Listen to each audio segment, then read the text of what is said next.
আসসালামু আলাইকুম, কেমন আছেন সবাই। আজকে আমরা রিভিউ করতে যাচ্ছি বয়া বাই M1 মাইক্রোফোন।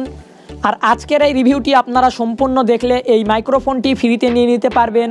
আমাদের চ্যানেলে 1000 সাবস্ক্রাইব উপলক্ষে আমরা এটা গিভঅ্যাওয়ে রাখতেছি, তো আপনারা সম্পূর্ণ ভিডিওটি কন্টিনিউ করতে থাকুন। আর আমি মূলত এই বয়া বাই মাইক্রোফোনটি 1 বছর থেকে চালাচ্ছি। আমি এখনও এই মাইক্রোফোনের কোনো সমস্যা পাইনি। 1 বছর চালানোর পরও আমার মাইক্রোফোনটি যেমন ছিল তেমনই আছে। আসলে এটা একটি অসাধারণ মাইক্রোফোন। তো চলুন বেশি কথা না বাড়িয়ে আমরা রিভিউটি দেখে নেই। মাইক্রোফোনটি কেনার আগে আপনারা একটি জিনিস খেয়াল করে মাইক্রোফোনটি কিনবেন। আপনারা দেখতে পাচ্ছেন এখানে একটি স্ক্যানার আছে, তো আপনারা আপনাদের ফোনের স্ক্যানার দিয়ে স্ক্যান করবেন। যদি এখানে টিক চিহ্ন ওঠে তাহলে আপনাদের এই মাইক্রোফোনটি অরিজিনাল, আর যদি এখানে কোনো ধরনের টিক চিহ্ন না উঠে, ক্রস চিহ্ন ওঠে, তাহলে ভাববেন আপনার এই মাইক্রোফোনটি ডুপ্লিকেট। তো চলুন আমরা এখন দেখে নেই বক্সের ভিতর কি আছে আমাদের মাইক্রোফোনটি। বক্সটি খুললে আমরা দেখতে পারবো এখানে একটি ব্যাগ আছে এবং ব্যাগের ভিতরেই আমাদের সেই মাইক্রোফোনটি আছে। মূলত মাইক্রোফোনটি দেখতে পাচ্ছেন আপনারা। আর এখানে আমরা pop filter plus battery plus একটি কেবল পেয়ে যাব। এই কেবলের মাধ্যমে আমরা ডিএসএলআরে ব্যবহার করতে পারবো অথবা যে কোনো বক্সে আমরা এটা ব্যবহার করতে পারবো। আমরা যদি বক্সে ব্যবহার করতে চাই তাহলে সিম্পলি আপনারা দেখতে পাচ্ছেন এটা আমাদের মোবাইলে ব্যবহার করার জন্য। আর এটা আমরা যদি এখানে অ্যাড করি তাহলে আমরা এটা বক্সে অথবা ডিএসএলআরে ব্যবহার করতে পারবো। আর আপনারা এখানে একটি পপ ফিল্টার পেয়ে যাবেন। পপ ফিল্টারটি সিম্পলি আপনারা এখানে লাগাই নেবেন এবং আপনারা এখানে একটি ব্যাটারি পেয়ে যাবেন। ব্যাটারিটিও আপনারা লাগাই নেবেন।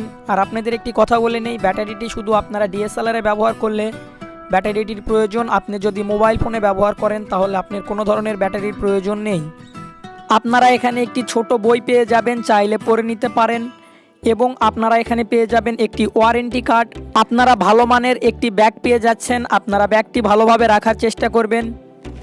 এখন আপনারা যে ভয়েসটি শুনতেছেন এটা হচ্ছে আমাদের বয়া বাই M1 মাইক্রোফোনের ভয়েস। এখন আপনারা যে ভয়েসটি শুনতেছেন এই ভয়েসটি হচ্ছে আমাদের শুধুমাত্র মোবাইলে রেকর্ড করা। আমরা কোনো ধরনের এখানে মাইক্রোফোন ব্যবহার করিনি।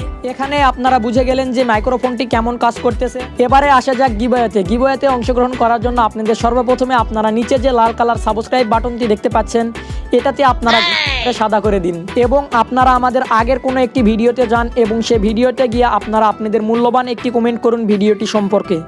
প্লাস আপনারা আমাদের ফেসবুক গ্রুপে জয়েন্ট হন। ফেসবুক গ্রুপে জয়েন্ট হওয়ার পর আপনারা আমাদের গ্রুপে একটি পিং পোস্ট দেখতে পারবেন। আপনারা যে ভিডিওটি দেখছেন সেই ভিডিওতে একটা স্ক্রিনশট নিয়ে নিন আমাদের এবং ওই পিং পোস্টে আপনারা কমেন্ট করুন আপনারা যে স্ক্রিনশটটি নিলেন।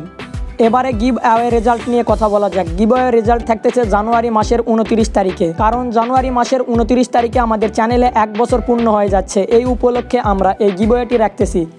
তো আজকের এই ভিডিওটি আপনাদের কোনো রকম উপকারে আসলে অবশ্যই আমাদের চ্যানেলটি সাবস্ক্রাইব করবেন এবং পাশের বেল আইকনে ক্লিক করবেন এবং আপনি চাইলে আমাদের ফেসবুক গ্রুপে জয়েন্ট হতে পারেন। ধন্যবাদ, আল্লাহ হাফেজ।